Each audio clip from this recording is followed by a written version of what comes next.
If, in fact, I throw a bone or a rock at a dog, the dog might bite me, or the dog might run away. It's probably not going to sit there and contemplate a level of nonviolence and obedience and fall in love with me. And like you noticed that the civil rights workers is dead and had the capacity to do, could love an enemy. And dogs probably not going to do this. They doesn't have that level of awareness. They just love you all over because that's its nature.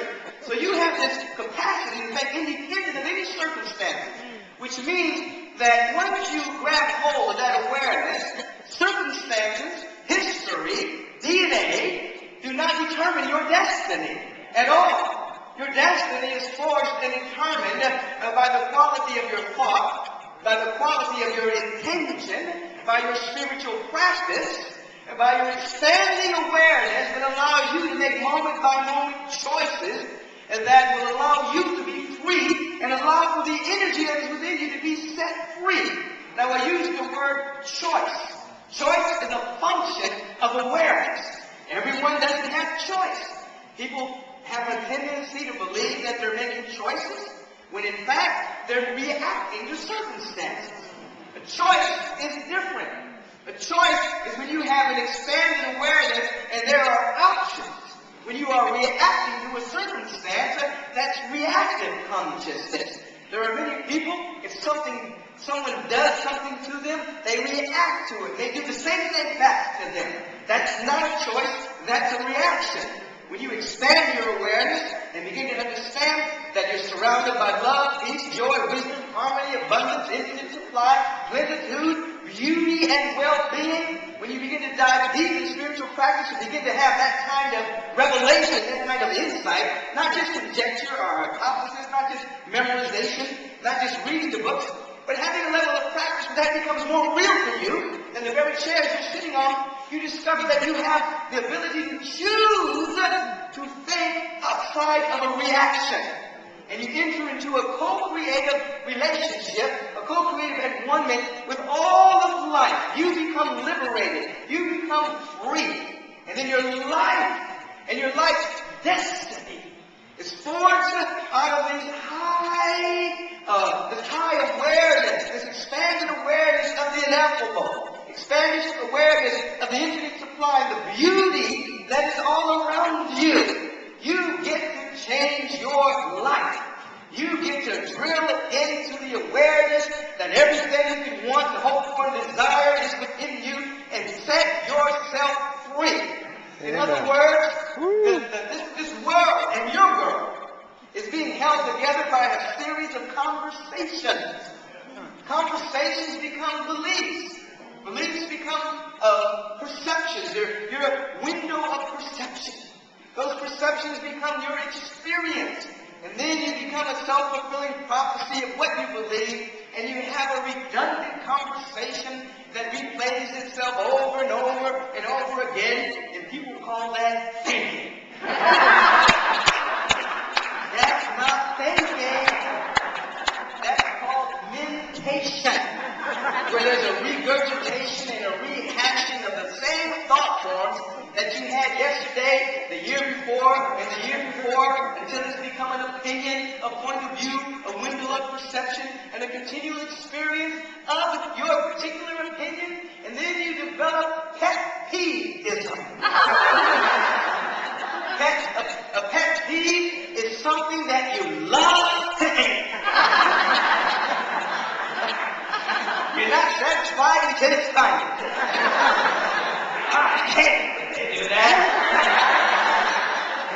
And you end up having a whole window of perception of a bunch of pet peeves based on your perception, based on your opinion, based on your point of view, your perspective, based on the rehashing of all of these thoughts, and then you end up having counterfeit happiness, things of fleeting joy. And what we're talking about is freedom and liberation.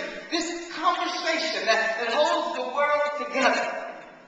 This conversation that becomes your point of view, that becomes your perception, becomes your experience. Oftentimes, this conversation that the world is having is based upon lies, untruths. Now, when we drill into the spiritual nature of reality, and we drill into into the quantum reality, they have a tendency to match that everything is everything. Everything is everything. Yeah. But they have a tendency to match. I'm a crazy guy, okay? You're expecting like a pious kind of minister. I don't think you're going to find that here. But you will find somebody that's head over heels in love with the power and the presence and the love of God. And an individual that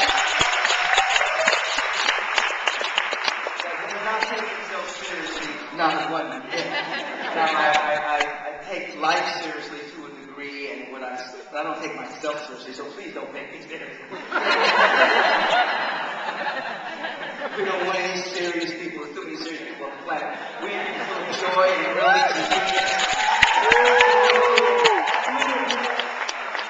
You don't have to laugh at yourself and not be offended if someone doesn't agree with them. You know, you need an expanded awareness to be able to hang in that particular space. But this conversation that people have in the world has often based on lies. Again, when you drill into spirituality and the wisdom of the ages, you drill into the quantum reality, we come to an understanding that everything is everything. We come to an understanding we live in a field of plenitude. We understand that we live in a field of dynamic energy that's never created or never destroyed. There's nothing ever running out. There's no death. We're fields of consciousness that forever unfold forever, whether we have a body or not. We understand there's more than enough of everything. That everything is everything in the form of energy. You see? And so these are sacred truths that are found in all religions under some name or another. And the conversation that individuals have often are a conversation about lack and limitation, scarcity, not enoughness, fear, doubt, worry about the future. And that conversation holds the world together. It's the world you read about in the newspapers. It's the world that people experience on a daily basis. And it's the world that people are afraid of. They try to resist it, or they try to run away from it, or try to change it. And it begins in one's awareness.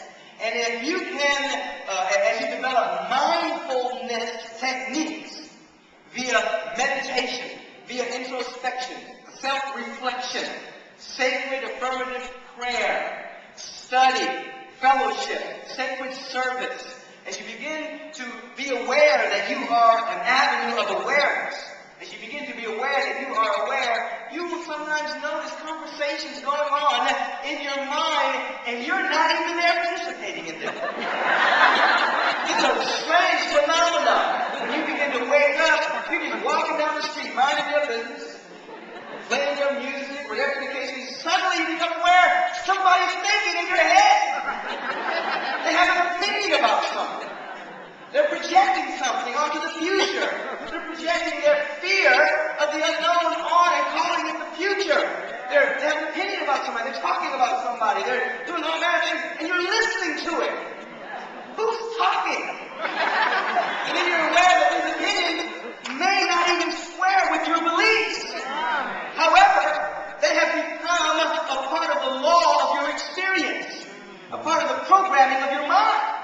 Even though you may not believe what the mind is saying, it's still thinking those particular thoughts and producing that kind of experience, and you're not even there. You're not even participating.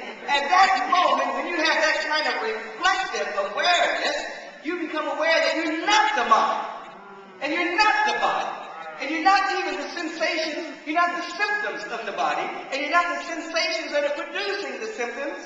All of that is in your field of awareness. That you are an avenue of awareness, you see? And when you have that awareness, when that insight strikes you, now you have the power to not let one lie go unchallenged.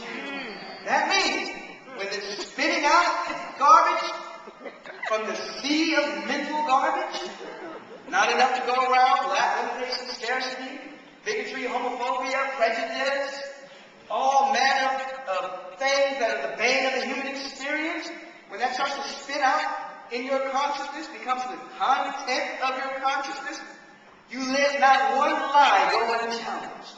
That's not true. You say to yourself, I am an infinite and eternal being. I am not subject to what my mind used to be.